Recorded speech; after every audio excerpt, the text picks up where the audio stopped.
దేవునామానికి మహిమ కలుగును గాక. యేసుక్రీస్తు ప్రభువారు పరలోకం నుంచి భూమి మీదకి ఆయన ఎందుకు వచ్చాడు ఈ లోకానికంటే, బైబిల్లో మనము మత్తయి సువార్త 20వ అధ్యాయము 28వ వచనాన్ని మనం చూసినట్లయితే ఇలా రాయబడింది.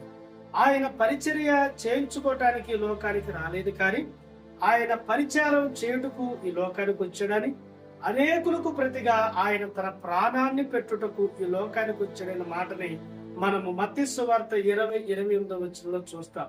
ఈ యొక్క వచనంలో 3 మాటలు మనకి గమనించగలం. ప్రభు ఎందుకు ఈ లోకానికి వచ్చాడు అంటే, ఆయన సేవలు చేయించుకోవటానికి కాదు, లేకపోతే ఆయన ఎమ్మిటి తిప్పుకోవటానికో, లేకపోతే ఆయన పాద పరిచర్య చేయించుకోవటానికో ఆయన ఈ భూమి మీదకి రాలేదు, కానీ ఆయన అనేకులకు పరిచర్య చేయట కొరకు ఈ లోకానికి వచ్చాడనే విషయాన్ని మనం గుర్తించగలం.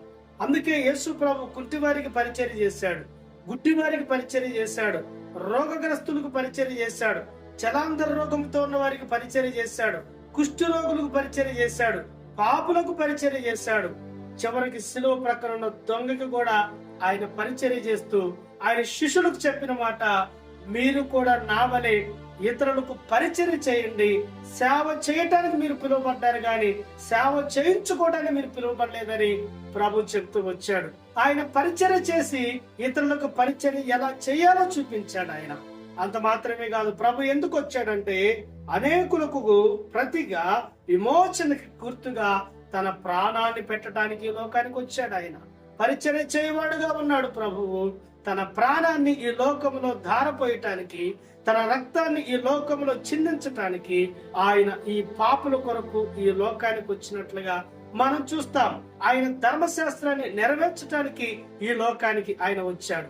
నశించిన దాన్ని వెతికి రక్షించటానికి ఆయన ఈ లోకానికి వచ్చాడు. దేవుని వాక్యము నెరవేర్పు కొరకు ఆయన ఈ లోకానికి వచ్చాడు. దేవుడు ఎలా ఉంటాడో మనుషులకి పరిచర్య చేయడానికి ఆయన ఈ లోకానికి వచ్చాడు. దేవుని ప్రేమ ఎలా ఉంటుందో ప్రజలకి రుచి చూపించడానికి ఆయన ఈ లోకానికి వచ్చాడు. ఆయన యొక్క పుట్టుకలో ఉన్న కారణాలు మనం గుర్తించి నిజమైన క్రిస్మస్ మనము మన కుటుంబ సభ్యులు జరుపుకొందుము గాక. ఆమేన్.